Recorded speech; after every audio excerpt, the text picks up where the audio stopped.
He stood by the door with his suitcase, and I stood beside mine. The air smelled like early morning and cardamom. His head was shaved, his face calm, like a man who had already said goodbye to this world. We should have been walking side by side, like we always said we would. But the taxi waited, and I could feel the decision in his silence. "Amina," he said softly, "your visa did not come." I nodded. I swallowed the dry ache in my throat. I pressed my palm against the handle of my suitcase to stop my hand from shaking.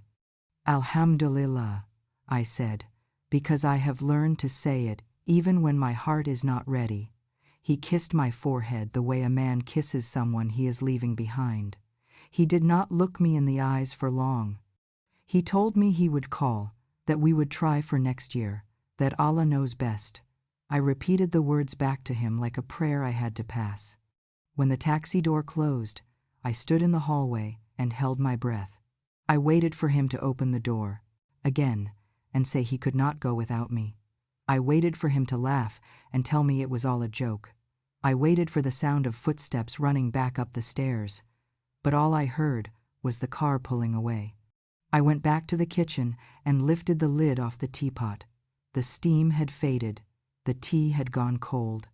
I sat on the chair by the window and watched the light change, bit by bit, across the wall. The small brown envelope with our Hajj papers lay on the table, my name printed in careful letters. I traced it with my finger and whispered, "Labaik," to an empty room. He promised me we'd go for Hajj together. He promised me we would stand before the Kaaba with our hands shaking and our eyes full. He promised me we would ask for forgiveness side by side like we had always walked, side by side. I do not know why promises sound louder when the house is quiet. If stories like this bring you comfort, please follow Voices of Fatima, like this video, and share it with someone who might need it today. Have you ever been left behind by someone you trusted? Tell me in the comments. I will be reading your words. My name is Amina. I am 60 years old. My knees hurt when I climb the stairs, and my eyes water when I read for too long. But my heart still remembers the way my husband's hand felt over mine when we first spoke of Hajj many years ago. He was not soft with words, my Imran, but when he did speak, it was like a promise he tried to keep. We live in a small apartment at the edge of the city. It smells like old wood, tea, and the soap I make with lemon and olive oil. Our street is narrow. Cars move slower here. The neighbor's cat sleeps on our doorstep and leaves soft hair on my prayer mat if I forget to fold it away. The adhan from the mosque comes like a thin ribbon of sound at dawn, stretching across the roofs and into our window. I wake before Fajr and sit on my prayer mat. My bones complain, but my heart is quiet. I watch the dark become light. I ask Allah to forgive me for everything my tongue has said and my silence has allowed. I ask for patience for my son, for my Dede, grandchildren, for my husband. I ask for Hajj. I have asked for Hajj since I was a young wife. Imran and I started saving for Hajj when our son, Khalid, was a toddler. We put coins in an old biscuit tin and kept it high in the cupboard. Some years it was full. Some years it was empty. Life came and took from it medicine, school uniforms, rent, new glasses after mine broke. Later, hospital bills for Imran's back when he fell from the bus steps during a rainy day. We cried a little that night, holding the empty tin, but we said Alhamdulillah and began again. When Khalid grew up, he married a young woman named Nadia. She is kind with the children and careful about money, but sometimes her voice is sharp when she speaks to me. I do not blame her. The kitchen is small, and the world is big. I tell myself that to be patient is my test. I once told her, "If my hands make your day harder, tell me." She looked at me, and then at the sink full of plates and said, "No, Ammi, just rest." But she did not mean rest. She meant, "Please do not touch anything." I did not touch the plates. Instead, I sat on the balcony with my tea and watched the sky change. The neighbor, old Fatima with her cane, waved from across the corridor. She has 3 sons in 3 different cities and a plant that refuses to grow. She calls me Amina Jan and tells me stories from when she was a girl. I love her like a sister I never had. Imran worked as a driver for many years. His hands are brown and strong, the fingers rough from the steering wheel. He would come home late, his shoulders heavy, and place his day's notes on the table with a sigh. Some days he would pull a surprise from his bag, a mango, a soft scarf, a small jar of honey from a roadside cellar. "For you," he would say, and I would smile and cut the mango into perfect slices. Hajj was always in our talk. We would sit after Isha with the windows open, and I would tell him about the Kaaba like I had seen it myself. I would tell him how I wanted to walk around it slowly, whispering my childhood prayers. I would tell him how I wanted to stand at Arafah and ask Allah to wash me clean like rain. Imran would nod. "We will go," he would say. "Together, when my back is better, when the money is ready, when the time is written." Last year, the time began to feel written. Imran's cousin sent money he owed us from long ago. A neighbor bought the old cupboard in the spare room. Khalid's work improved. I sold 2 gold bangles my mother had given me at my wedding. It hurt, but it felt right. I told myself my mother would have said yes. She taught me that gold wears out and prayers do not. We went to the Hajj seminar at the mosque. I wore my simple black scarf and old shoes with good soles. I took a notebook. The Imam, Sheikh Rashid, spoke slowly for us, and he smiled with his eyes. He told us Hajj is a journey of the body and the heart, and that the hardest part is not the heat, but the people. "You will be tested by other hearts and by your own," he said. "Practice sabr every day until you go. Leave grudges here. There is no need to take them to Makkah." I wrote sabr in my notebook 3 times. I circled it. I drew a small heart next to it. I came home and placed the notebook on the table, and I made a list of what I needed: a light abaya, unscented soap, a small waist pouch, a water bottle, good socks, a simple prayer mat. I sewed a pocket inside my abaya for my passport and a little piece of candy to share with someone in line. It made me happy to think of it. For weeks I practiced walking. Our building has 6 floors, so I walked up and down the stairs, one hand on the rail, counting quietly. I would take breaks by the window and look out at the laundry lines and the pigeons. The children from upstairs would pass me and giggle, and I would give them a mint and a dua. If my legs trembled, I said to them, "We tremble when we ask for something big. That is normal." Imran shaved a little every morning and smiled at his reflection like he had a secret. He spoke with a man named Yusuf on the phone many times. Yusuf was our Hajj agent. Imran would nod and repeat details. "Yes, 3 weeks. Yes, group 5. Yes, yes, my wife and I." I would sit at the table and fold small pieces of paper with duas written on them, from my sister Hawa, from Fatima next door, from Nadia, who handed hers to me without looking up. "Pray for my mother's health," she said, and from little Safa, my granddaughter, who wrote, "Please ask Allah to help my cat have kittens." I put them all in a small cloth bag with roses printed on it. Khalid, my son, worried about me. "Ami, the heat is bad," he said one afternoon. "It is crowded. You could faint." I smiled and lifted my glass of water. "I will drink," I said. "I will sit in the shade, and if I faint, I will faint in a place my heart wants to be." He stared at me and then laughed, a little sad. "You are stubborn," he said, "like Baba." It was a sweet time. The house felt full of light, even on cloudy days. I would wake at night sometimes and listen to Imran's breath. I would pray my whispered prayers and ask Allah to keep us safe and together. I do not know why my chest felt tight sometimes when I thought of the plane. Maybe because I am old, and I know how quickly time can change. Maybe because my fear knew something before my mind did. 1 week before our flight, Yusuf called late at night. Imran stepped onto the balcony and closed the door behind him. I could see his mouth moving but not the words. When he came back, his face looked like he had not slept in days. "Some papers are delayed," he said. "Nothing big, just some changes. We may go in 2 groups, or maybe our dates will move by a day or 2. He was careful with his words, like a man holding a glass that might break. I nodded. "Allah plans better than us," I said. He did not meet my eyes.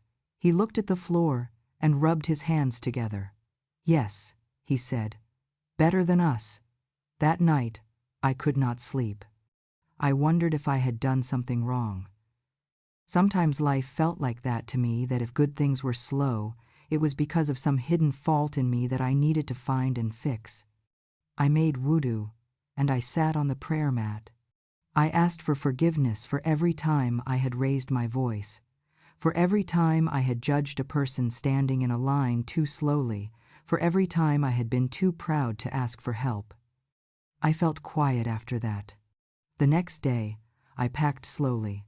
I folded my new white scarf and tucked my prayer mat inside my bag. I put a small jar of dates near the top. I checked my passport twice. I wrote a note for Nadia about the spices and where I kept the extra flour. I placed water for the plants on the balcony so Fatima could come and take care of them. She would knock with her cane 3 times and let herself in. She always left a sweet under the cloth for me to find later. I smiled thinking of it. Imran grew even quieter. He would come to the table, look at the papers, and then look away. He had always been a man of few words, but he did not hug me like he used to. His eyes were far away, watching something I could not see. I told myself that men are like this before a big journey. They go inside themselves and talk to their fear in private. The night before we were meant to go, Khalid and Nadia came over with the children. They brought a cake that said Mabruk in messy letters. Safa jumped into my lap and asked me to bring back water from Zamzam in a small bottle just for her. "I will put it by my pillow," she said.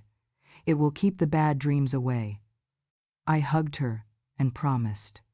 Nadia handed a bag of tissues and sanitizer to Imran and spoke quickly about heat and crowds and staying close. She did not look at me much, and when she did, her mouth was a straight line.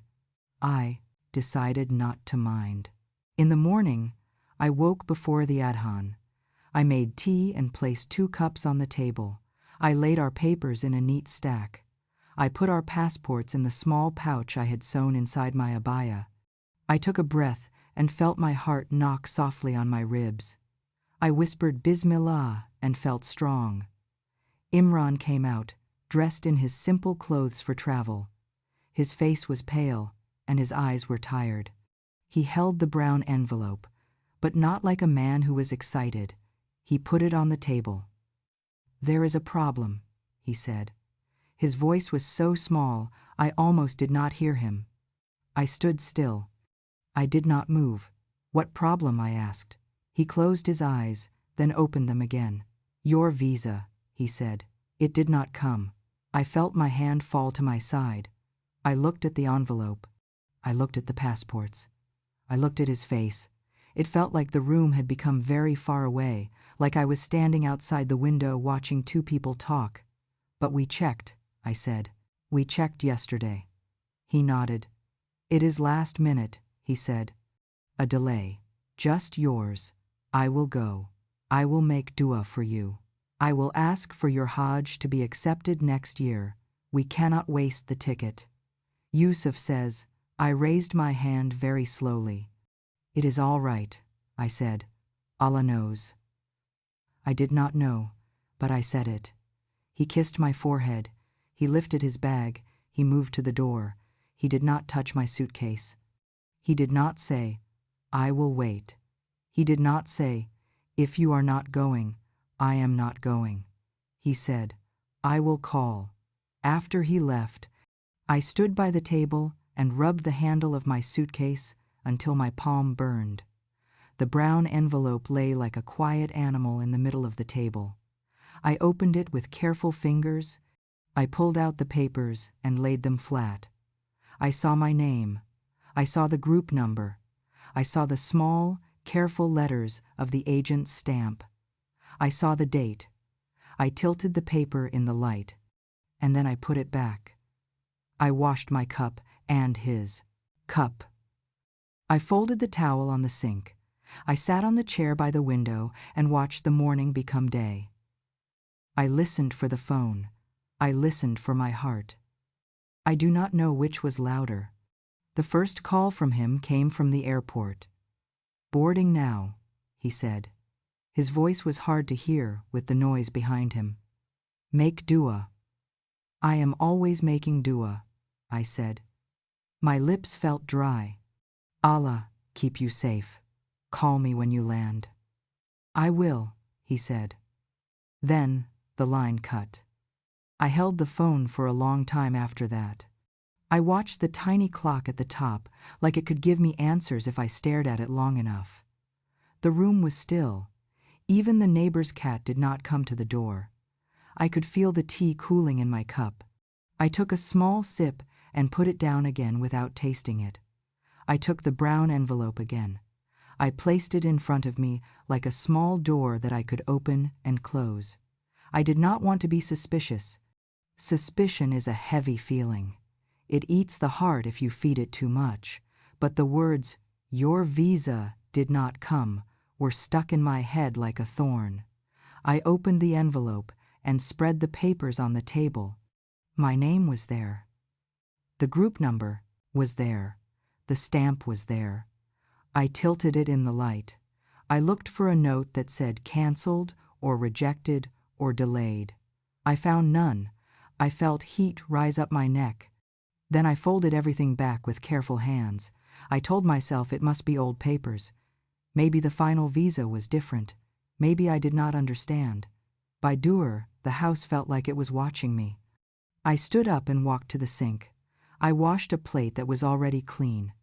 I wiped the counter again. I could not quiet my mind. I picked up the phone and dialed the number written on Yusuf's card. He answered on the second ring. "Assalamu alaikum, Auntie," he said. "Everything okay?" "Wa alaikum assalam, Beta," I said. "I am sorry to disturb you. I just wanted to ask about the visa. Did mine not come?" There was a pause, short but heavy. "Auntie," he said slowly, "I emailed both the visas last night, to your husband's address. I sent them to him as PDF, Group 5, both names. I even sent a printout with the driver who came to drop the last papers. He signed and took them." I closed my eyes for a moment. "Both?" I asked. My voice felt like it was trying to be brave. "Yes, Auntie," he said. "Both. You should be at the airport by now." Did something happen? I heard my own breath. I heard the clock. I heard the whistle of a kettle from a neighbor's kitchen. "No," I said finally. "No, Beta. Just a small confusion. Jazak Allahu khairan." I ended the call before my voice could break. I sat down and looked at the envelope again. The pain in my chest was something I had not felt since I lost my mother. It was not the sharp pain of anger. It was the heavy pain of understanding. It is the pain that comes when your mind and your heart agree on a truth you do not want. He lied. I said the words inside my head, and they echoed. I stood up and picked up my prayer beads. I walked to the prayer mat and sat. I held the beads tight and began to stakely tighten, move them, one by one. "Astagfirullah," I whispered. "Astagfirullah." It is the only thing that helps me when I feel like I will break into many pieces. A knock came to the door. I wiped my eyes with my scarf and went to open it. It was Fatima from across the corridor, leaning on her cane, her smile soft. She held a small plastic container. "Here," she said, "for your sweet journey." I took a breath that felt like it had a stone in it. I forced my mouth to smile. "Jazakallah, Fatima," I said. "Come in. Sit for a moment." She came in, tapping her cane on the floor as she walked. She sat slowly and looked at the suitcase by the wall. "Who will water your plants?" she asked in a playful voice. "You," I said. "As always."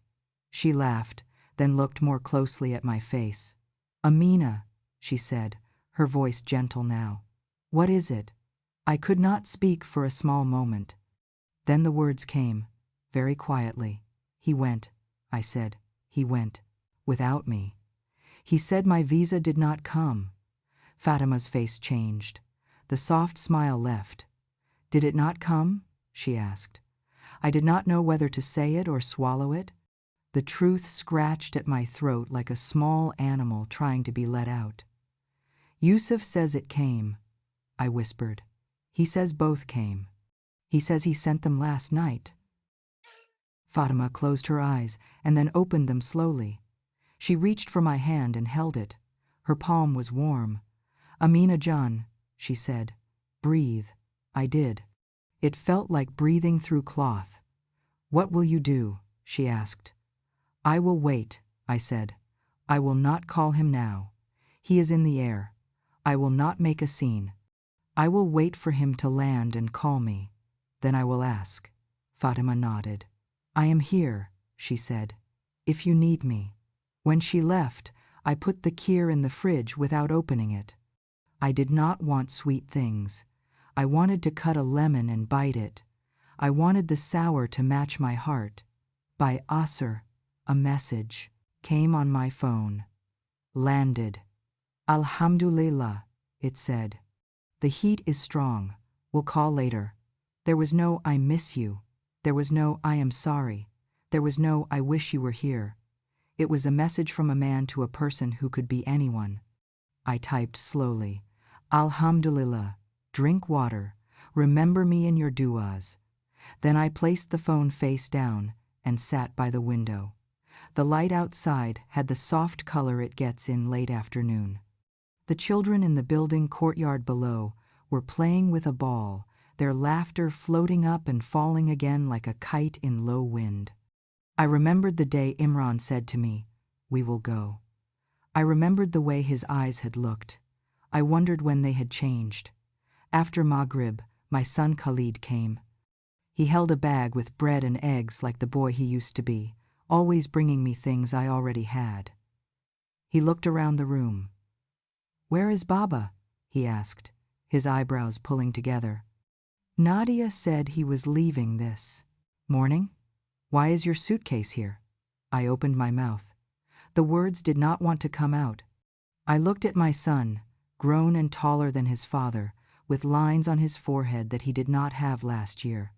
He had always loved his father more than me. Not more, just differently. Like a boy who wants to be a man looks at the man he thinks he will become. This hurt felt like I would take a knife and cut a rope between them if I told him everything. "Baba went," I said quietly. "I am not going." There was a problem with my visa. Khalid stared at me. He looked at my face, my hands, the envelope. He placed the bag on the table slowly. "What problem?" he asked. "I don't know," I said. "I will ask when he calls." My son picked up the envelope. He pulled the papers out like he was pulling weeds with his bare hands. He saw my name. His face changed. The color rose to his cheeks. "Ami," he said, his voice low and shaking, "this is your visa." I did not speak. I could not. He pulled his phone and dialed his father. It went to voicemail. He dialed again. Voicemail. He dialed again. Voicemail. He sent a message. No reply. Khalid looked at me. He did this? He whispered. He left you here? Something rose in me then. It was not anger, it was love for my son. I reached for his hand and held it the way I did when he was little and fell on the street. Do not speak against your father, Beta, I said, my voice steady. We do not know everything yet. Maybe he has a reason. Maybe there is a mistake. Ami, he said. He began to cry without making sound. The tears fell clean and quick down his face. He would never leave you. He always said you would go together. Maybe Allah wrote it different, I said. Do not hate him. Do not break your own heart by hating. Your heart is yours to protect. He nodded, angry at his own tears, and wiped them with the back of his hand. I will find out, he said. I will call Yusuf. No, I said, too quickly. He looked surprised. I softened my voice. I already spoke to him, I said. It is enough for today. Go home to Nadia and the children. I will be fine. I will call you tomorrow. Khalid did not want to leave, but I sent him gently. After he went, I locked the door and leaned my head against the wood. Sometimes we save our sons by swallowing our own fire. That night, I did not sleep. I sat in the chair by the window and watched the building across from ours. A woman watered her plants on her balcony and then went inside. A man came home late, dragging a heavy bag. A cat moved like a shadow from one roof to another. I pressed my fingers into my palms to feel something that was not my chest. At Fajr, I washed my face and stood on the prayer mat. My knees hurt. The floor felt cold. I raised my hands and said Allahu Akbar and felt my heart lift a little with the words. I asked for forgiveness. I asked for patience. I asked for protection from my own thoughts. I asked Allah to not let me become bitter like old coffee left too long on the stove. I asked to be soft, even when life was hard. After sunrise, my phone buzzed. A message from our mosque group popped up. It was a picture. The group had reached Jeddah. People were smiling, some crying. I saw Imran in the background. His head was shaved. He looked smaller somehow. He stood next to a woman in a white scarf and simple black abaya. She had her head down, as if she did not want to be in the picture. The caption said, Group 5 arrived. Alhamdulillah. Brother Imran with his wife. My breath stopped. My eyes found the words, with his wife. I stared at the picture until my vision blurred. I zoomed in. The woman's hands were folded in front of her. She wore a small silver ring on her right hand. Something inside me wanted to laugh. I could not. A sound came out of my mouth that I did not recognize. I read the caption 3 times. Then I closed the picture and opened it again, like a person opening and closing a door, hoping the room inside will change. It did not change. A call came in from an unknown number. I picked up. Assalamu alaikum, I said. My voice sounded like it had been rubbed against stone. Wa alaikum assalam, a woman's voice said. It trembled. Auntie, this is Syra, from the women's halakha. You may not remember me. I wanted to say, I am sorry. The name came like a drop of oil on water. It spread slowly across my memory. Syra, a soft-faced widow who had come sometimes to our halakha with a boy of about 10. She always sat at the back. She spoke little. Once she had stood behind me in the line at the charity table and waited a long time to ask for extra sugar for her tea. I had given her mine. What are you sorry for? I asked. I held the phone tight. She took a breath like a person trying not to cry. I am with the group, she said. I am with Imran. We did nikah 2 months ago. She rushed to finish the sentence, like a person running through rain. He said he would tell you. He told me he would tell you before we left. I asked him to tell you. I asked him many times. I closed my eyes. I saw the picture again. I saw the ring on her hand. I see, I said. My voice surprised me by how calm it sounded. It was done at a small masjid, she said quickly, not with Sheikh Rashid, another imam. I asked to do it right. I asked for wali, for witnesses. It was proper. I did not want to hide. Please believe me. I am not a thief of homes. I am a woman who is tired of fear. I did not know how to live. Her words were many and fast. They felt like a bird flapping against a window. You do not have to say anything, I said. I understand enough. He told me he would bring you next year, she said. He said his back would not take two people this year. She paused and then spoke in a small voice. I should have refused, I know, but I am weak, and my son, he has needs. I am sorry. I did not have anger for her in that moment. Maybe it was because she sounded like a girl who had never been held gently by life. Maybe it was because my anger had chosen a different place to sit. We will all answer to Allah, Syra, I said. Take care of yourself. Drink water. Do not push your body. Hajj is hard. She began to cry then, a soft crying like a child learning to weep. Please make dua for me, she said. I do not sleep at night. I feel like I cannot breathe because I hurt you. I closed my eyes and swallowed. I will make dua, I said. For you, for me, for him. We ended the call, and I sat very still.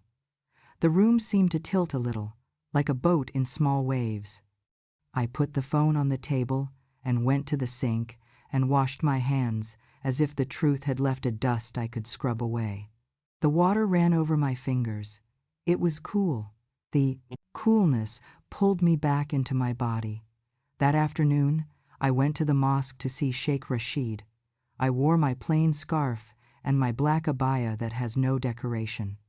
I walked slowly, one step and then another, counting my breath like a child counts steps when she is afraid. The mosque courtyard was quiet. The imam's office door was open. He looked up when I knocked. His eyes are kind. He stood and came around the desk and pulled a chair for me. Amina, auntie, he said softly. I was going to come to you. I looked at him. I felt like a student in front of a teacher after failing a test I did not know was happening. You know, I said. He nodded, his face sad. Imran came to me some months ago, he said. He asked me to perform a nikah with a sister. I asked about you. I told him a marriage requires honesty. I told him I would not do it without your knowledge. He said he would tell you. Later, I heard it was done elsewhere. I am sorry. I took a breath that shook. Why do men do this? I asked. Not polygamy.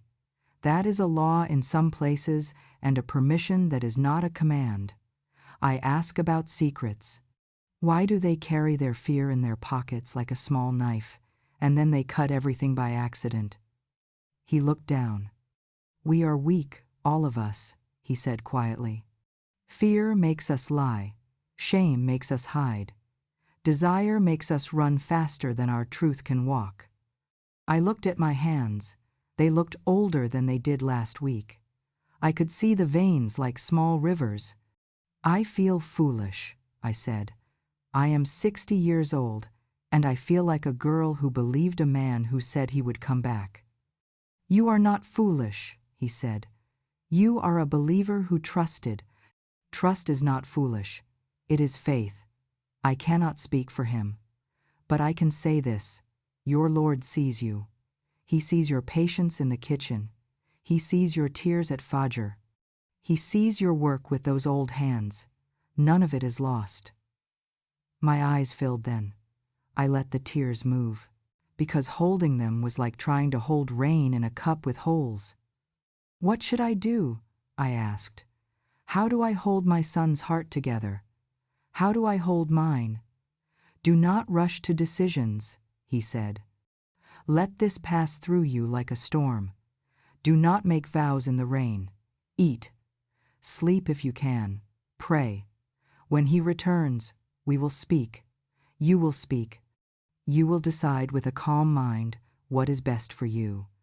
And if he does not return— He stopped there, as if he had said too much. A shadow crossed his face and left. If he does not return? I asked, my voice hollow. He shook his head.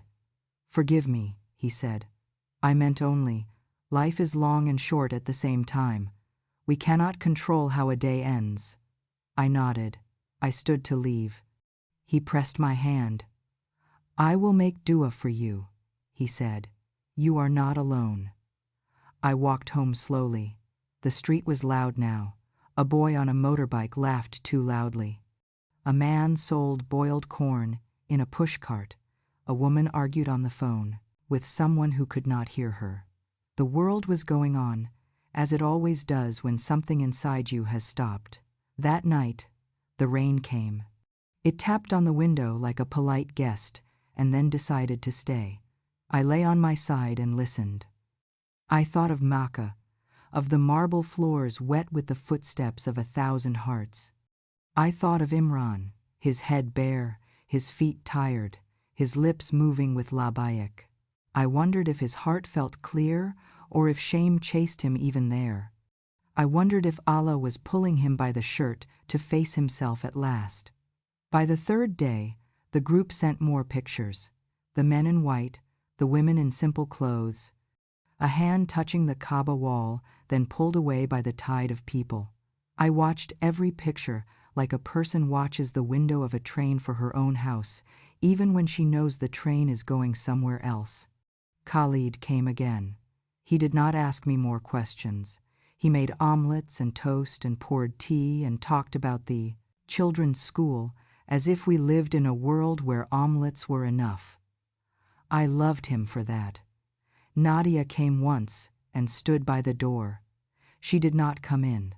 She said, "Assalamu alaikum, Ami," and then she said, "I brought you yogurt," and then she left.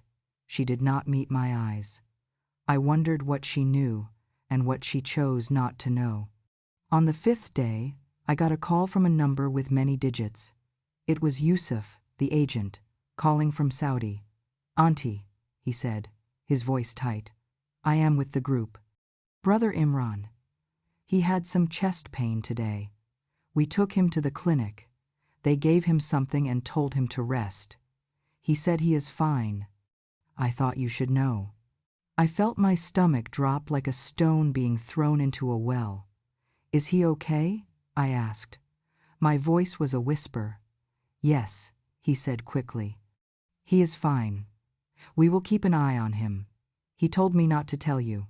I am sorry. I could not tell you." "Jazakallah," I said. "May Allah reward you. Please, make sure he does not act brave. Men act brave, and then they die." Yusuf made a small sound that was almost a laugh and almost a sob. "I will try," he said. When I ended the call, I looked at my hands. They were shaking. I took my prayer beads and began to move them. "Ya Shafi," I whispered. "Ya Latif." The names of Allah are like ropes in the dark. Syra called again that night. Her voice sounded tired. "Auntie," she said, "he is sleeping now. The doctor said he must rest. He is stubborn. He says he must finish every step. He says Hajj is once in a lifetime." "Hajj is steps, and it is heart," I said, a little sharper than I intended. "If his heart stops, what will the steps do for him?" She was quiet. "I told him the same," she said. "He smiled and told me a story about you, about how you once walked all the way to the market in the heat because you wanted to buy mangoes that were a little cheaper." I closed my eyes. The image hurt. "He remembers what I want to forget," I said softly. "Auntie," Syra said after a pause, "I know you think I am a thief. Maybe I am. But I promise you I did not want to take your place. I wanted a place for myself. He told me there was room. He told me his heart was big enough. I did not know what to say to that. Hearts are not rooms with doors that open and close. They are small gardens that need water and quiet and care. If you crowd them, nothing grows. But I did not say that. I said, take care of him. Take care of yourself. This is not the time to punish. It is the time to protect. She began to cry again, very softly. You are kinder than I would be, she said. May Allah be kind to you when you need it most. We ended the call. I lay awake, my face turned to the wall. I thought of him sleeping in a place I had dreamed of for years. I thought of her sitting beside him, holding water to his mouth, counting his breath. I pressed my fist to my heart and counted mine. On the day of Arafah, I woke before dawn and felt the house hum with a quiet I had never felt. It is a day when the sky itself seems to pray. I made wudu. I stood on my prayer mat and raised my hands. I said, Allahu Akbar. And in that moment, I felt small and safe, like a child in a wide field with the sun warm on her back. I had cooked the night before, so I would not have to leave the prayer mat for long. I placed a jug of water beside me and a small plate of dates. I turned off the phone and set it face down. I wanted to be with Allah without interruption. I wanted to pour everything inside me into the space between my heart and his. I prayed duha and then sat with my hands open, my palms up, like a beggar who knows the hand that gives is always full. I prayed for my mother and father. I prayed for my son and his gentle heart that has been bruised this week. I prayed for my grandchildren to grow kind, not just clever. I prayed for Fatima next door and her stubborn plant. I prayed for Syra and her son, whose eyes I can now see in my mind. I prayed for Imran. I said his name out loud. Ya Allah, I said, forgive him if he has wronged me. Forgive me if I have wronged him. Forgive us both for the ways we did not know how to love each other better. Forgive him for fear. Forgive me for pride. Do not let this be the last chapter of our story. Write mercy between us. When I turned my phone over again, there were many messages. I thought of leaving them. Then I thought maybe one of them was important. My finger hovered. I opened the first one. It was from Khalid. Ami, are you okay? Then another. I will come by later. Then Yusuf. Auntie, please call me when you can. My heart jumped. I opened his message fully. It is urgent, he had added. I called him. He answered in one ring. His voice was tight like a rope that is about to snap. Auntie, I am sorry to call you on this day, he said. Brother Imran. He collapsed. We are at the medical tent. The doctors are working. Please pray, please pray. The world became small for a moment, like it had shrunk to a pin and was pressing into my chest. What happened? I asked, though I knew it did not matter. The reason would not change the truth. Heat, maybe, he said, fighting to keep his voice steady, or stress. He said he had some pain earlier, but he would not stop. He kept saying, I must stand at Arafah. I must stand. He stood. Then he fell. We are trying. A doctor from Pakistan is here. He is kind. I could hear voices behind him. I could hear someone crying. I could hear the low hum of a generator. I could hear a voice reciting La ilaha illallah with a steady rhythm that calmed the air. I will pray, I said. Do not leave him. I will not, he said. Sister Syra is here. She is very quiet. I think she is in shock. We ended the call. I fell to my knees on the prayer mat. It did not feel like prayer now. It felt like begging. Ya Allah, I said. You are the giver of life. You are the one who takes it. If this is his time, let him go with your name on his lips. If there is more for him to do, give him back to us with a heart that is clean. Let me forgive him while he can still hear it." The phone rang again. This time it was Syra. I answered and heard only breathing for a moment, then a voice trying to find itself. "Auntie," she said, He is asking for you. He keeps saying your name. He says, 'Amina, forgive me.' He says, 'I did not know how to carry my fear.' He says, 'Tell her I am sorry.' My hand covered my mouth. I made a sound that did not belong to me. 'Put the phone near him,' I said. 'Please.' I heard movement, voices, the beeping of a machine. Then I heard him. His breath was ragged, like an old door opening and closing in a wind. His voice was soft, not the voice I had known. 'Amina,' he said. The way he said my name broke me and made me whole at the same time. 'I am here,' I said. My face was wet. I did not know when I began to cry. 'I am sorry,' he said. 'I am a coward. I thought I could do it all. I thought I could make it right without telling you. I canceled your booking when you were sleeping. I told Yusuf not to call you. I told him I would handle it.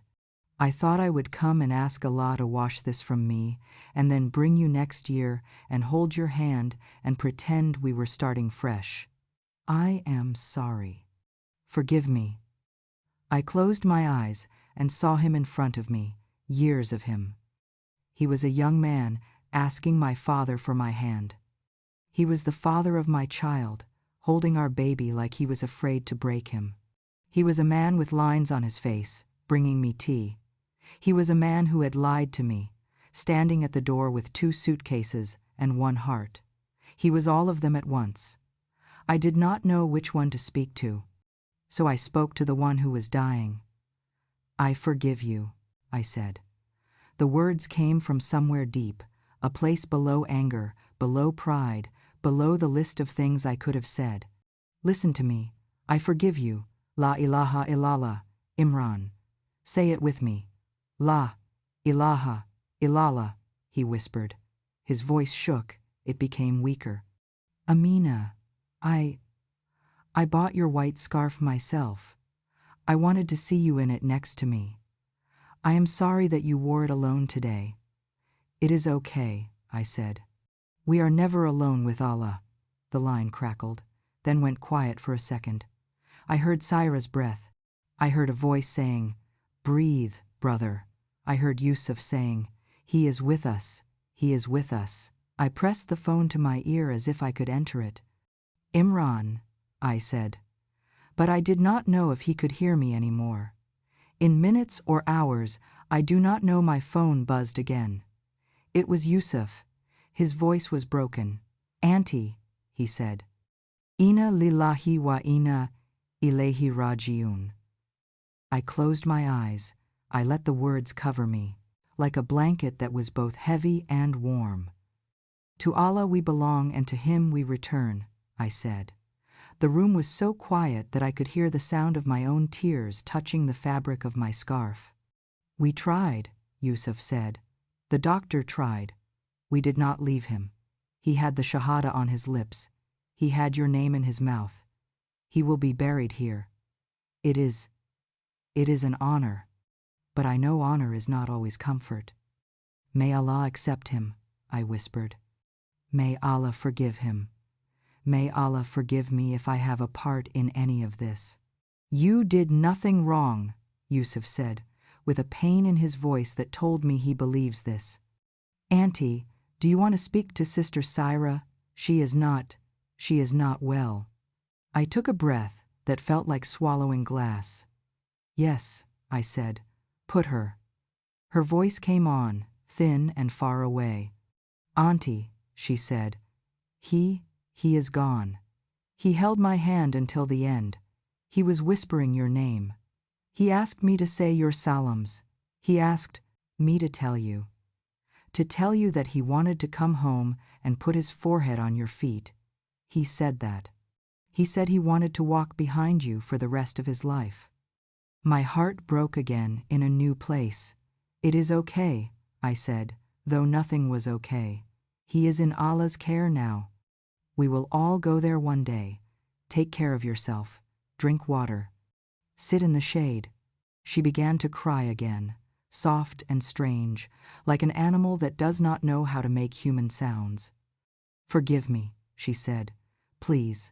I will send you everything. I will send you every paper, every message, every... I did not want this. There is nothing to send, I said. There is only Allah now. Ask Allah. He will meet you where you are. He will give you what I cannot. We ended the call.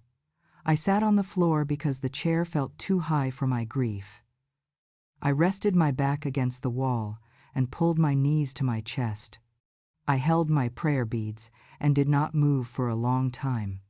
The house listened. When the sun went down that day, I did not light the lamp. I sat in the dark. The dark held me like an old friend. My son came with his children, but I did not answer the door. I could not talk.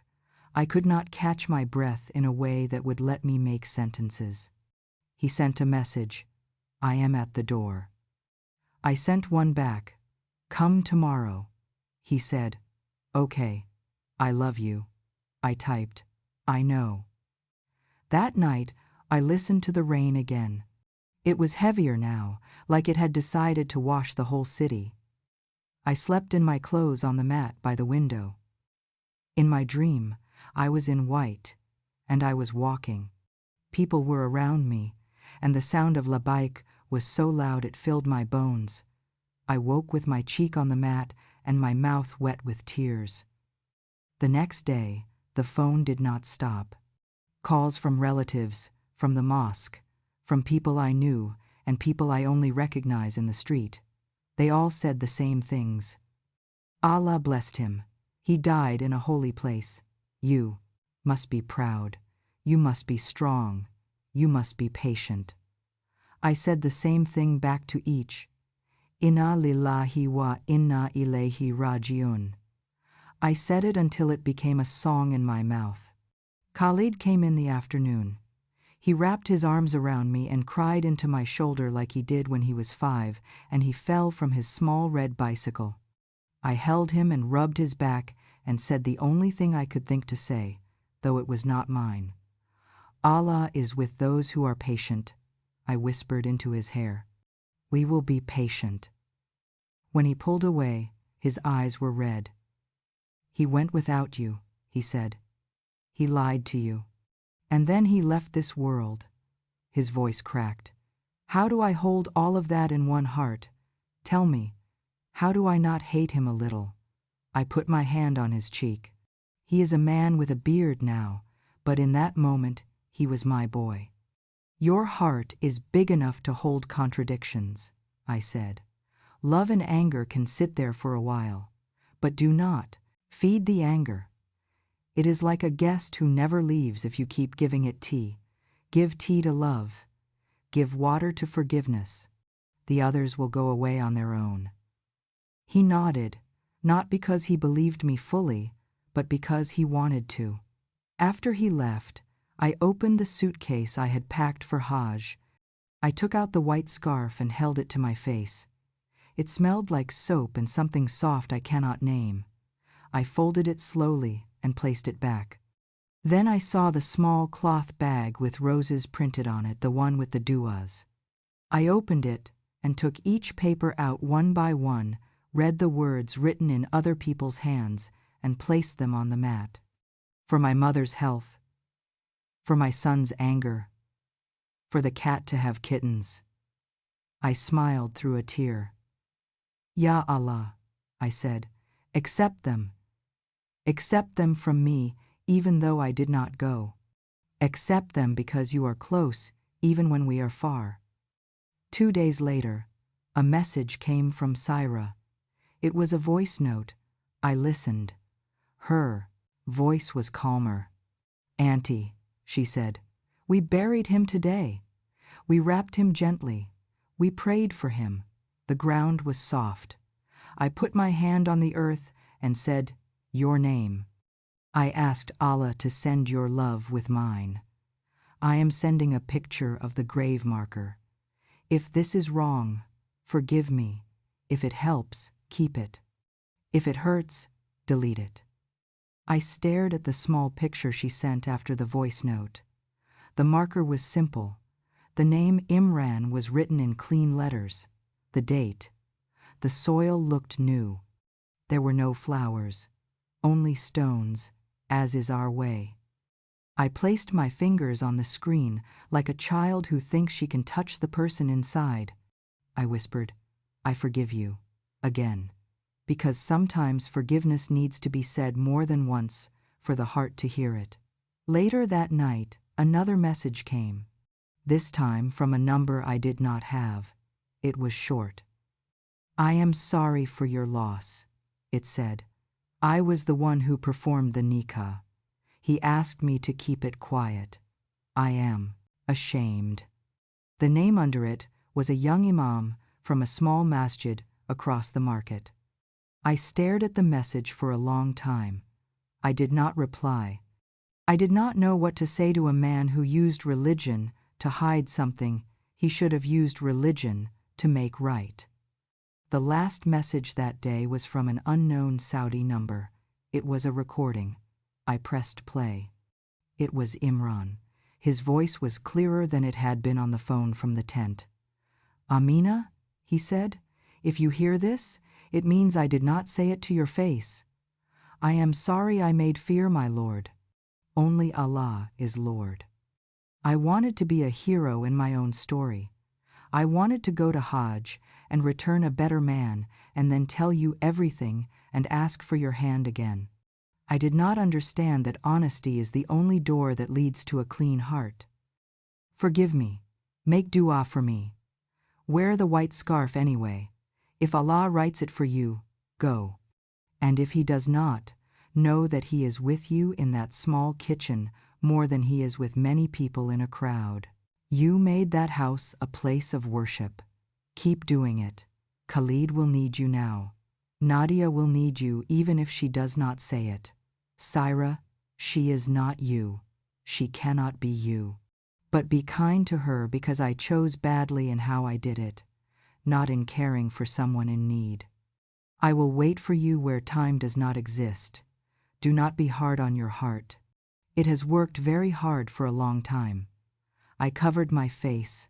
I let the sobs come then, loud and ugly and true. I let my grief shake me like a tree until all the hard fruit fell. When it was done, I lay on the mat and stared at the ceiling until morning came and the adhan rose like a friend. That was the moment that defined the story, not his lie, not even his death, but the sound of forgiveness in my own mouth. It did not erase the pain. It did not make me brave and wise overnight, but it was a path.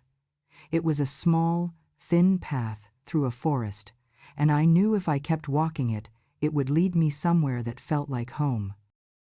The morning after the call that took my breath away, I woke before the adhan and sat on the edge of the bed. My hands rested on my thighs, heavy like stones pulled from a river. The house smelled like rain and tea and something else I could not name. Maybe it was absence. Absence has a smell when it is new. I washed my face and stood on the prayer mat. I could not lift my voice much, but the words were clear. I asked Allah to accept my husband's last words, to accept his shahada, to wrap him in mercy. I asked Allah to hold my heart the way a mother holds a child who cannot stop crying. I repeated the names of Allah that make the air gentle. Ya Rahman, Ya Rahim, Ya Salam. The mosque sent a message about Salat al-Ghaib, the prayer for the absent, for my husband. I ironed my black scarf and pinned it under my chin. I walked slowly to the mosque with Fatima tapping her cane beside me. She did not speak. She did not need to. We know how to walk beside each other without words. The women stood in rows. The men stood in rows. The prayer was short and deep. When we finished, some women came to touch my arm and say, "Allah have mercy." Others did not come near. They stood at the side and whispered, because they did not know where to place their eyes. The world does not know what to do with sorrow that is mixed with something complicated. People like clean stories. This was not clean. Sheikh Rashid looked for me in the crowd. He pressed my hand and said, "Allah keep you steady." I nodded. "Ameen," I said. Nadia came too, with the children. She kept her face calm and busy. She held Safa's hand and gave me a small nod from a distance. I smiled at my granddaughter and tapped my chest to say, "My heart is here." She smiled back and lifted her small hand in the air like a flag. When I returned home, I took out the suitcase I had packed for Hajj. I opened it all the way for the first time since the morning he left. The white scarf lay there, like a folded cloud. The small cloth bag with the duas was right where I had left it. Under the scarf, I found something I did not remember, packing a small paper bag with a shop stamp on it. Inside was a simple silver ring. There was a note in my husband's handwriting. "For you. I forgot to give it. Forgive me for forgetting." I held the ring the way a person holds a bird that might fly away. I could see his handwriting very clear. He had forgotten many things in his life, but this was a different kind of forget. I slipped the ring on my finger. It felt cool. I let it warm with my skin. People began to come and go. Some brought rice and soup. Some brought words and then took them back when they realized words can only do so much. Old Auntie Salma said, "He died in a holy place. You are lucky." Lucky is the kind of word that can hurt when you are not ready. I smiled and said, "Alhamdulillah," because I am learning that sometimes the smartest thing you can do is to agree with a truth that you do not fully feel yet. After Asr, the doorbell rang. I opened it. Yusuf stood there with a gentle face and a stack of papers. He took off his shoes at the door and came in. He spoke softly, as if the air might break. "Auntie," he said, "I am back. I wanted to bring you what I have." He placed the papers on the table. There was a copy of the death certificate from Saudi. There was a letter from the group, signed by many people with small hearts drawn next to their names. There was a simple brochure about how to handle things after a death on Hajj. The words were kind and small. He also pulled a little bottle from his bag. "Zamzam," he said. "For you. He would want you to have it." I held the bottle with both hands. "Jazakallah khair," I said. "Sit, Beta. Drink tea." He sat. He did not drink much. His fingers kept touching the edge of the table like he was counting something only he could see. "Auntie," he said, "I need to tell you something else. I know it is hard, but better you hear it from me." I waited. My heart did a small jump and then stood still. He took a breath. "Imran Bai asked me to cancel your ticket and your room in the group. He did it early in the morning the day you were leaving. He said you were not well. He said you had agreed to go next year. I argued with him. I told him I would not do it without speaking to you. He insisted. He said he would tell you in person. I am not trying to add to your pain. I am just trying to be honest now, because there was not enough honesty before." I looked at him and nodded. "Thank you," I said. I knew. Allah showed me enough. He lowered his head. "I am sorry, Auntie," he whispered. I reached across the table and touched his hand for a second. "You are not my enemy," I said. "You are a witness. Do not carry what is not yours." He cleared his throat. "There is one more thing," he said. "Our group wants to offer you a place for Umrah when you are ready. Not now, later, when your body and heart can take it. It is a gift in his name. He is gone, but we want to make right what we can. No cost. Just tell me when." I stared at the window for a long moment. The sky outside was pale, a soft color I could not find a name for. "Thank you," I said. "I will think. I will pray. I will not rush." After he left, I poured a small glass of Zamzam and placed it on the table. I did not drink it right away. I sat with it like it was a guest. I remembered my husband's voice in the recording he left me. "Wear the white scarf anyway," he had said. My hand touched the fabric in the suitcase. I closed the lid gently. Some things must wait their time. In the days that followed, more papers arrived. A letter from the local office about inheritance, a notice from the bank, a thin envelope from a company I did not recognize, some insurance connected to his work that I had not known about. I called Khalid to help me, and he came with a notebook like a student. He organized the papers in neat stacks. He wrote dates and names in a straight line. He looked like his father when he focused, and I had to look away sometimes because the face of the dead keeps walking in the faces of the living. There was a problem hidden in those papers. It was not small. The beneficiary on the little insurance policy was not my name. It was Syra's. Khalid's face went red when he read it. He stood up and paced the length of the small room. "He did this?" he said. "He left you and gave her this? How much more do we have to swallow?" I sat very still. The number was not huge, but it was not tiny either. It could pay for rent for some months. It could fix the window that had never closed right. It could buy medicine if my knees decide to complain louder. It could buy school books for Syra's son.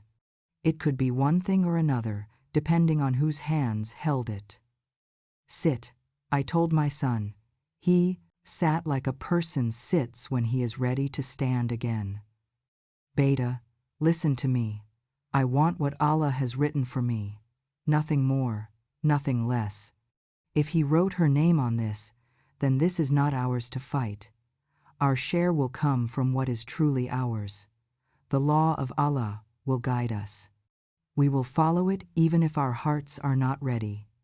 Khalid covered his face with his hands. His shoulders shook once and then became still. "You always choose the hard path," he said, his voice muffled. "No," I said gently. "I choose the clean path. Hard today, peaceful tomorrow." We went to see Sheikh Rashid the next day with the papers. He explained the shares in simple words, careful and slow. He spoke of fairness like it was water that should be poured equally into cups so no one dies of thirst. "Amina," he said, "you and Sister Syra each have a share as a widow, and your son has his share. There are ways to do this with dignity. If the policy has her name, then that is a gift, that is already given. Do not fight what is already in the past. Hold to what is in your hand now." Khalid nodded tightly. I nodded too. We made a plan. We wrote things down. We went home. I cooked rice with cumin and boiled potatoes and made yogurt with salt and mint. We ate quietly. After we finished, I washed the plates. My hands moved in the water without me telling them what to do. They know this life. Syra came to my door 3 afternoons later. She held a small bag and stood with her eyes looking at the floor. Her son was with her. He stood behind her legs, half hidden, half curious. He is a thin boy with eyes that take in everything and say nothing. His hair was combed too hard, flat against his head like he was trying to be smaller. "Assalamu alaikum," she said, her voice soft. "Wa alaikum assalam," I replied. I moved aside. "Come in." She stepped in like a person stepping into water, unsure of how deep it is. She held the bag in front of her like a shield. "I brought the papers I have," she said. "And I brought dates. From Medina. Someone gave them to me. I wanted you to have some." "Thank you," I said. "Sit. You too, Beta," I said to the boy. "What is your name?" "Hamza," he said. His voice was careful, like he had practiced saying it without mistakes. Hamza, I repeated. MashaAllah. Do you like tea? He nodded. I made tea. I placed the cups on the table with small biscuits I keep for guests. We sat. The room was quiet, except for the hum of a fan and the small clink of spoons. Syra placed a small, wrapped package on the table and pushed it toward me. This is his ihram belt, she said. The doctor cut it when they tried to help him. They gave it back to me with his things. I did not know what to do with it. Maybe you should keep it. I touched the cloth. It felt rough and soft at the same time. I held it to my face for a second. I could smell dust and sun and a faint scent of soap. Thank you, I said. I will keep it. We spoke then, carefully. She told me about the last days and the last night. She told me how he stared at the sky in Muzdalifa and whispered my name between ayat. She told me how he asked for my forgiveness again and again. She told me how his hand was warm, then cool, then quiet. I listened. I did not make her explain the why. Sometimes the story is the why. When the teacups were empty, I folded my hands in my lap. Syra, I said quietly, we will do this right. I will not take from you what Allah has given you. We will do the papers with the imam. We will not fight. Do you understand? Her face crumpled. She nodded and covered her mouth with her hand to hold back a sound that wanted to escape. The boy looked at her and then at me, confused by tears that were not loud. I leaned forward and touched her arm. We will do it right, I repeated. For him, for us, for Allah. She wiped her eyes. I do not deserve your kindness, she said. I am not kind all the time, I answered. I am just trying to be the person I want to meet on the day when all of this is told again. We prayed 2 rak'ahs together before she left. We stood side by side on my old prayer mat. Our shoulders touched. Our voices rose and fell together. When we finished, we sat for a moment in silence. Then she stood, took her son's hand, and went to the door. She turned once. Auntie, she said, please keep me in your du'as. I will, I said, and you keep me in yours. It was not a clean peace after that. There were days when rage blew through me like a hot wind. It came without knocking. It made the room bright and ugly. It made me want to throw a cup or scream into a pillow. I did neither. I learned to sit with it like I would sit with a rude guest and refuse to feed it.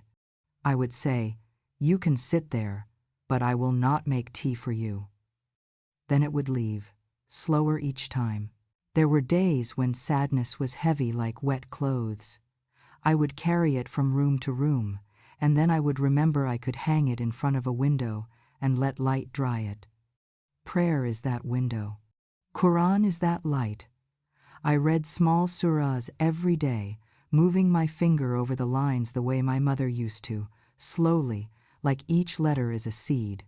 One morning, I found a small envelope inside the old biscuit tin. It was tucked under a piece of paper from long ago. I opened it. Inside was a receipt from the travel office for 1 ticket mine fully canceled and refunded. There was another receipt for a 2nd ticket bought in the same hour. For Sarah, there was a piece of paper torn from a small notebook with 2 sentences in my husband's handwriting. Tell Amina the truth today. Do not be a coward. The date was the night before he left. I sat with those papers in my lap. I imagined him sitting at the table while I slept, writing those words and then folding them away. I imagined his heart beating hard, his mouth dry, his fingers shaking. I imagined him walking to the door with his suitcase and leaving the paper behind. Fear is a thief. It steals the right words from the right time and leaves broken words in the wrong one. I burned the little paper in a cup. I watched the ash turn light. I took it to the window and let the wind take it. Go, I said. Take the coward with you. Leave the man with me. Khalid struggled more than me. His anger needed a place to go. One evening, he said words that were sharp as knives about Syra at our small table, and I placed my palm over his mouth gently like I used to when he was a child who swore because the boys outside had taught him new words. Do not make your tongue a weapon, I said softly. It will turn on you. Say, Astaghfirullah, instead. He pulled my hand away and looked at me with wet eyes. Why are you defending him? He asked. I am not defending him, I said. I am defending you. Do not let hate sit in your chest until it eats the good. Your father's wrong is his, your goodness is yours. He looked at the table. He sighed. He nodded. I am trying, he said. I am not as strong as you. I am only strong today, I said. Yesterday I was weak. Tomorrow, maybe I will be weak again. Strength is not a rock. It is a bird. It comes and goes.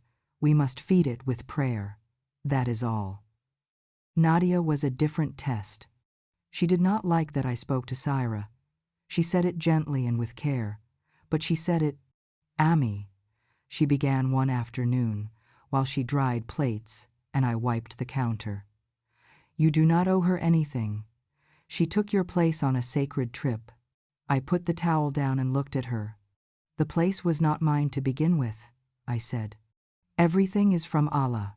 If it came to me, it was mine. If it went, it was never mine. Do not tie your heart to things you cannot hold. She shook her head, frustrated. You always talk like a saint, she said softly.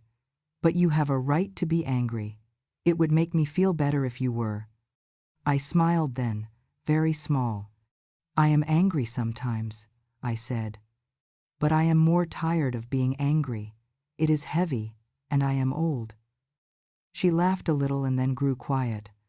After a long pause, she said, I am sorry if I was sharp with you before. I did not know your heart was carrying this. I was busy with my own small pains. I am trying to be better. I touched her arm. We are all trying, I said. Bring me your small pains. I have a small bowl. It fits them. The weeks folded into each other. Papers were signed. Shares were given. There were visits to the bank, to the imam, to a lawyer who spoke slowly and used words I could understand. There were small fights that ended in tired apologies. There were quiet days. There were loud nights when the building felt full of other people's lives, cooking and laughing and arguing and praying. Life continued, as it always does, scratching its name on the wall of the days. Then, one evening, Yusuf came again. He looked lighter, like a man who has decided something good. He held an envelope. Auntie, he said, the group would like to set your Umrah date for Rabi al-Awwal if you feel ready. It will be a short trip. We will take care of everything. We will walk with you. I will carry your bag if you let me. Say yes. It will make our hearts happy. I looked at the white scarf in the cupboard. I looked at the small bottle of Zamzam on the shelf. I looked at the prayer mat where I had learned to say, I forgive you, until the words stopped hurting. I thought of my knees and their complaints. I thought of my heart and its repairs. I said, yes. I packed again. But this time, the movement was slow and calm, like a person folding clothes in a place she knows well. I packed the white scarf he had bought me. I packed the small cloth bag with the duas, the same ones from before, now a little wrinkled at the edges. I added new ones, for my son's softness, for Syra's patience, for Hamza's future, for my knees, for my neighbor's plant to finally grow. Khalid came with the children and hugged me. His hug was long and careful. Nadia handed me a small pouch with mints and tissues without looking away this time. Bring water for us, she said. And if you can, bring me a new start for my sharp tongue. I kissed her forehead. Insha'Allah, I said. I will try. On the way to the airport, the city looked like it had put on a new face. The light was golden. The buildings looked softer. Maybe it was just my eyes. The adhan from a small masjid echoed between streets like a bird flying low. I closed my eyes and asked Allah to keep me small so I would not be broken by my own bigness. The flight was long, but my heart was light. Yusuf helped me with my bag. He checked on me, every hour like a son. He told me stories from the last trip, the people who laughed, the people who cried, the small miracles that happen when many hearts are moving in the same direction. I listened. I ate the small meals. I drank water. I whispered, Bismillah, many times, to the air and to the chances we take. When we landed, I felt the air like a hand on my face. It was warm and shy. The city moved with a speed that did not scare me this time. At the Haram, the marble was cool under my feet. The lights were bright but not harsh. And when the Kaaba came into view, my breath went out of me and did not come back for a long moment. I felt my knees want to bend and my eyes want to close. I felt my lips move on their own. Labbaik, I whispered, then a little louder, Labbaik, Allahumma labbaik. The words were not mine. They had been said by so many people that they have become a river. I stepped into it. I walked slow. I did not rush. I held the cloth bag with the du'as, like a small child's hand. I did not push my way to the black stone. I did not need to. I knew Allah sees from wherever you stand. I looked at the Kaaba and said the names of the people I love, one by one. When I said his name, I did not cry. I felt something warmer than sadness. It felt like a hand on a fevered head, cooling. It felt like mercy. I sat after Tawaf and drank a small cup of Zamzam. It tasted like every good memory and every good promise. I held the cup to my lips and said, Ya Allah, give me a heart that is clean and a tongue that is kind. I asked for a house in Jannah where I will hang clean clothes and wait for everyone I have ever prayed for. I asked to be remembered softly when I am gone. In Medina, the air was different. It was quiet. Even the sound of footsteps sounded polite there. I sent salams to the Prophet, peace be upon him, and I felt my tears come without pain. I sat in the green light and closed my eyes and thought of all the women who walked hard roads and learned to smile from the inside. I thanked them without knowing their names. On the last night, I sat in the hotel room and took out the white scarf. I folded it and unfolded it. I placed it over my head and looked in the small mirror. The face looking back at me was not the face of a woman who had been left behind. It was the face of a woman who had kept walking anyway. When I returned home, the house was still the same, the narrow kitchen, the small window, the neighbor's cat that still tried to sleep on my prayer mat if I forgot to fold it. But something in the air had changed. It smelled like soap and rain and peace. The ring he bought me sits on my finger. I twist it when I am thinking. Sometimes I forget it is there until light catches it and a small sparkle jumps onto the wall. It is a small thing. It is not a wedding. It is not a vow. But it reminds me that even men who fail in big ways sometimes do small good that shines. I speak to Syra once a week now. Not always long, not always deep. Sometimes we talk about the price of onions. Sometimes we talk about Hamza's school. Once we talked about fear, the kind that sits beside you like a shadow and makes you think you are alone. We decided to feed that fear less. We decided to feed faith more. Khalid is softer these days. He calls me in the middle of the day just to ask, Ami, did you eat? I tell him yes, even if I am eating late. He comes by with eggs I do not need and hugs I always need. Nadia is learning to leave the plates and sit with me on the balcony for 10 minutes before she runs back to her busy kitchen. We drink tea and watch. The pigeons fight and make peace and fight again. Life is like that. Even birds forget and forgive all day long. Old Fatima's plant finally grew one new leaf. She knocked on my door with her cane and held the pot up like a prize. We both laughed like girls for a minute, loud in the hallway.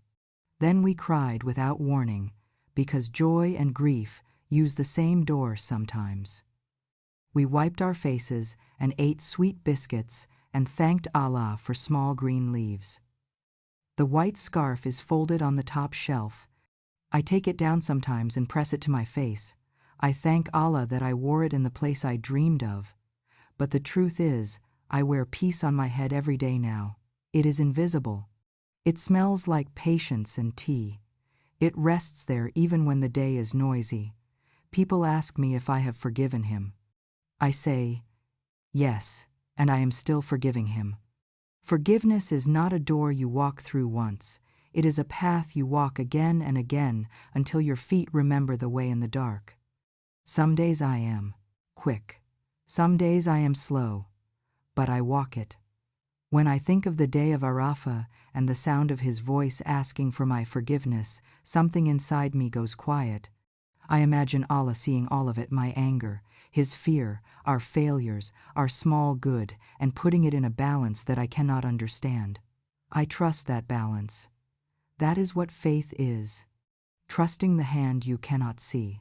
Maybe Allah wanted me to lose the picture I had, so he could give me a better picture, one where I am not standing by a man to feel complete, but standing by my Lord to feel whole.